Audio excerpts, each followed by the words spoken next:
Hello friends, इस video में हम चर्चा करेंगे कोटक महिंद्रा बैंक के रिजल्ट के बारे में। और डिस्क्लोजर ये है कि कोटक महिंद्रा बैंक जो है हम पर्सनली ओन नहीं करते हैं आज की डेट में।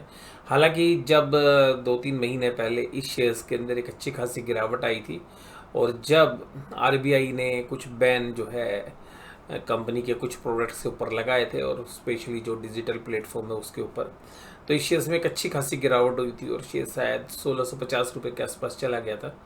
तब हमने देखिएगा इस शेयर्स में एक अच्छी खासी खरीदारी की थी और उसके बाद ये 1620 या उसके नीचे भी जो है ट्रेड कर रहा था, तो वहाँ पर भी हमने इस शेयर्स में खरीदारी की थी।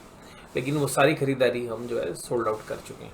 इसके अलावा बैंक निफ्टी के अंदर हमारी पोजीशंस होती हैं और जिसकी वजह से कोटक महिंद्रा बैंक जो है फाइनेंशियल निफ्टी और बैंक निफ्टी और इवन निफ्टी के अंदर तीनों कंपोनेंट्स में है।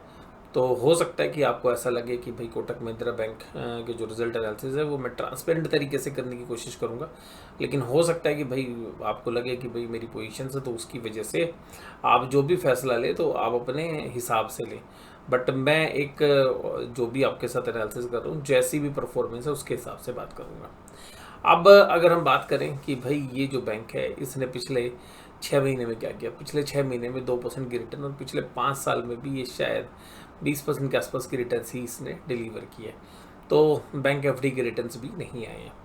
लेकिन ऐसा इसलिए भी होता है कि जो शेयर्स होते हैं वो पहले बहुत ऊपर की पी वैल्यूशंस पर ट्रेड करते रहते हैं और फिर एक समय आता है जहाँ पे कंसोलिडेशन होता है और शेयर्स जो है नीचे की पी रेशो में जो है डी रेट हो जाते हैं। तो ऐसा ही शेयर्स के अंदर इसमें कोटक में देखने के लिए मिला है।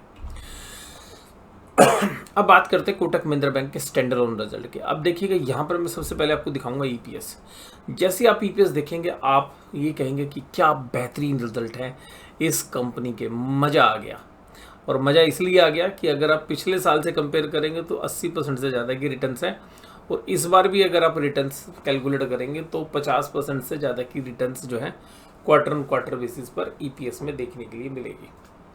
अब आप कहेंगे अरे ये तो सर बहुत बेहतरीन जो है ईपीएस है, लेकिन मैं इसको दूसरे तरीके से बयां करता हूँ। मैं बयां इस तरीके से करता हूँ कि इस पूरी फाइनेंशियल स्टेटमेंट के अंदर यानी कि जो इनकम की फिगर्स हैं उनमें और जो एक्सपेंसेस की फिगर्स में जो आइटम्स हैं उनसे जुदा एक आइटम है जो कि इनकम का आइटम है, जिसको आप exceptional item refer point number 6 के अंदर देखेंगे, जो है 3,519 करोड़ 3,519 करोड़ की एक एक्सेप्शनल आइटम ऑफ इनकम। ये इनकम क्या थी? जो Kotak Mahindra general insurance business है उसके अंदर बैंक ने एक स्टेक बेच दिया अपना, यानी कि जो उसके पास इन्वेस्टमेंट थी वो अपनी एक ग्रुप कंपनी के अंदर उन्होंने वो स्टेक सेल कर दिया, जिस पे उनको प्रॉफिट हुआ 3,519 करोड़ रुपीस का, जो इस पूरे प्रॉफिट में शामिल है। तो इसने जो है पूरी तकदीर बदल दी इस प्रॉफिट की, जिसकी वजह से ईपीएस भी आपको इतनी तेज़ी से बढ़ते हुए नजर आए। अगर हम इंटरेस्ट अर्न की बात करें तो मात्र 400 करोड़ के आसपास के जो इंटरेस्ट अर्न है वो इंक्रीज़ हुए।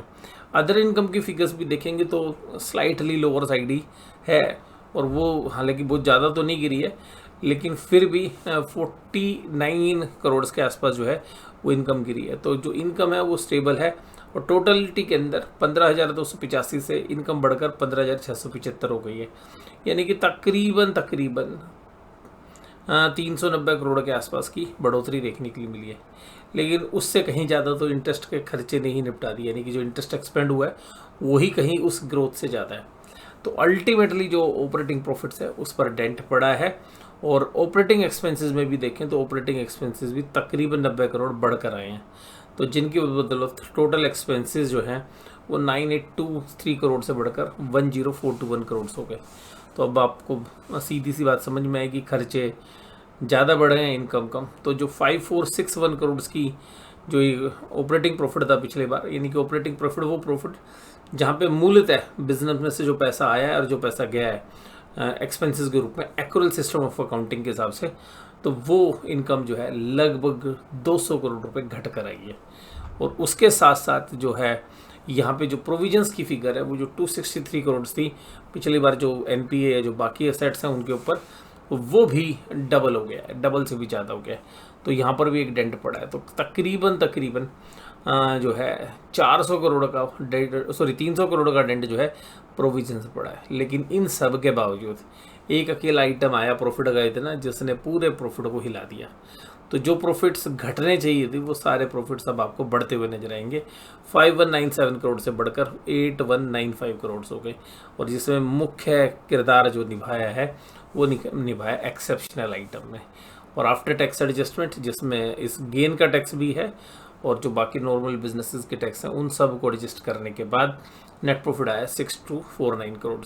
तो जो ईपीएस आपकी आई वही 20 रुपये से बढ़कर 31.44। अब मैंने आपके लिए कैलकुलेशन की है, उसको ध्यान समझिए। अगर ये केजीआई का प्रॉफिट इससे हटा दें और तो उसकी जो ईपीएस बनती है वो 15 रुपये 15 पैसे बनती है। अगर वो गेन नहीं होता, एक्सेप्शनल आइटम नहीं होता, तो ईपीएस आती 16 रुपये 28 पैसे 16.28, जो कि ईयर ऑन ईयर बेसिस पे भी कम होती और साल दर साल अभी कम होने के साथ साथ अगर क्वार्टर ऑन क्वार्टर बेसिस पे भी देखते हैं तो 15% का डी ग्रोथ होता प्रॉफिट में। लेकिन होता क्या है कि जिस साल में आइटम्स आते हैं प्रॉफिट्स के, उस समय पर ये सब चीज़ें नलीफाई हो जाती हैं। तो अल्टीमेटली जो रिजल्ट अगर आप देखेंगे टोटलिटी में, तो वो अगर एक्सेप्शनल आइटम को हटा दें तो प्रॉफिट घटे हैं, बिजनेस घटा है और धंधा घटा है। और इसके साथ साथ अगर हम असेट्स क्वालिटी की भी बात करें तो असेट्स क्वालिटी मेंटेन की है बैंक ने।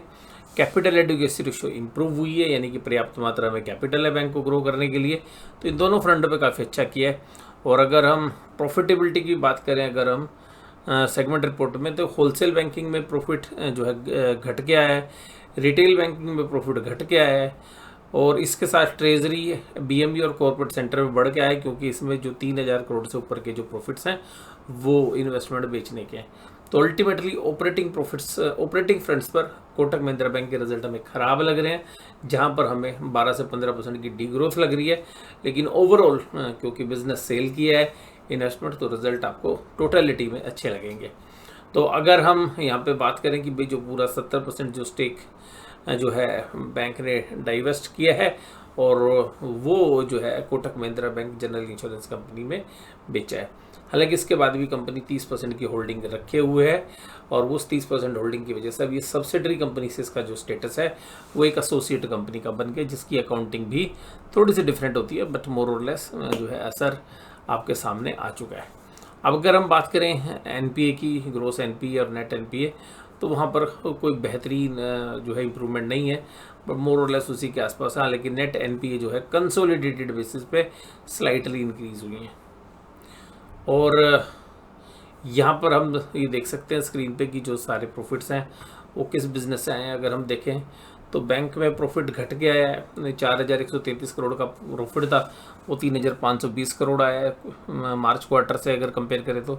कोटक महिंद्रा बैंक प्राइम का तकरीबन 9 करोड़ बढ़ के आया है, कोटक महिंद्रा इन्वेस्टमेंट का तकरीबन 9 करोड़ बढ़ के आया है, इंफ्रास्ट्रक्चर फंड डेट फंड है तो उसका सेम ही है, बीएसएस माइक्रो फाइनेंस का जो है तकरीबन 26 करोड़ घट के आया है, सोनाटा फाइनेंस जो है मोरलेस वहीं पे है, कोटक सिक्योरिटीज़ का तकरीबन 22 करोड़ रुपए बढ़ के आया, कोटक महिंद्रा कैपिटल का तकरीबन 16 करोड़ घट के आया, लाइफ इंश्योरेंस का जो बिज़नेस है उसने काफ़ी अच्छा किया है, और यहाँ पर वो बिज़नेस जो है लगभग 65 करोड़ के आसपास बढ़ के आया है। जनरल इंश्योरेंस बिजनेस बेच भी दिया है, उसकी अकाउंटिंग भी डिफरेंट हो गई, हालांकि लॉस में ही है, 21 करोड़ के लॉस जो है रिपोर्ट किए हैं। कोटक महिंद्रा की जो असेट्स मैनेजमेंट कंपनी जो म्यूचुअल फंड वाली बिजनेस है उसमें 25 करोड़ बढ़ के आए। तो ये जो फाइनेंशियल सर्विसेज वाला एरिया ये काफ़ी अच्छा कर रहा है जो स्टॉक मार्केट से लिंक्ड है, लेकिन बाकी जगह थोड़ी सी तकलीफ है। और इसी तरीके से अगर हम टोटलिटी में प्रॉफिटेबिलिटी भी देखें, कंसोलिडेटेड प्रॉफिट, तो 5333 के प्रॉफिट जो है थे पिछले साल, और पिछले मार्च क्वार्टर में, और वो अब जो है घटकर 4435 हो गए हैं। और अगर हम ये केजीआई की जो इन्वेस्टमेंट है उसका पैसा जोड़ें तो आपको प्रॉफिट बढ़ते हुए नजर आएंगे।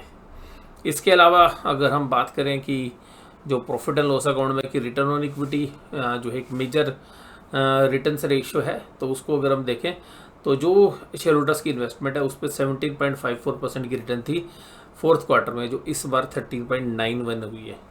और अगर जो इसके अंदर जो एक्सेप्शनल गेन्स हैं वो इंक्लूड नहीं है, तो अल्टीमेटली जो प्रॉफिटेबिलिटी रेशियोज हैं वो घट कर आई हैं। इसके बाद अगर हम डिपॉजिट में देखें तो कासा डिपॉजिट जो है जो 45.5% होता था वो घटकर 43.4 हो गया। तो डिपॉजिट में एक सेटबैक मिला है। और टर्म डिपॉजिट में अगर हम देखें तो वहाँ पे पोजीशन स्लाइटली इम्प्रूव हुई है। तो यहाँ पे जो टर्म डिपॉजिट्स हैं, जो जहाँ पे ज़्यादा इंटरेस्ट जो है बैंक देते हैं, तो वहाँ पे ठीक है। लोन ग्रोथ भी जो है ठीक ठाक आई है, और लोन ग्रोथ भी अगर मार्च 24 से अगर हम कंपेयर करें तो वो भी तकरीबन 2% के आसपास बढ़ती हुई नज़र आई है। तो सॉरी 3% के आसपास बढ़ती हुई नजर आई है। तो क्वार्टर 3% बढ़ गए। तो लोन भी केवल 3% बढ़ा है, और लोन इसीलिए कम बढ़ रहे हैं क्योंकि जो है डिपॉजिट नहीं बढ़ रहे हैं। और इसके ऊपर आज आरबीआई गवर्नर जो है शक्तिकांता दास जी ने भी जो है अपनी जो है एक तरीके से जो है आपत्ति दर्ज कराई है कि भाई सारा पैसा कैपिटल मार्केट की तरफ जा रहा है, तो जिसकी वजह से सिस्टमेटिकली प्रॉब्लम्स आगे चल के कमर्शियल बैंकों को हो सकती है। तो इसके बारे में जो है आगे चलते हुए हम देखेंगे कि गवर्नमेंट के कुछ रेगुलेशंस आ सकते हैं, जहाँ से कि बैंकों के रिफॉर्म्स के लिए जो डिपॉजिट्स हैं जिनमें ग्रोथ नहीं हो रही है, स्पेशली कासा, वहाँ पर कुछ मेजर्स हो सकता है आरबीआई लेता हुआ नजर आए। तो आज की इस वीडियो में बस केवल इतना ही। वीडियो देखने के लिए आपका धन्यवाद। Thank you very much.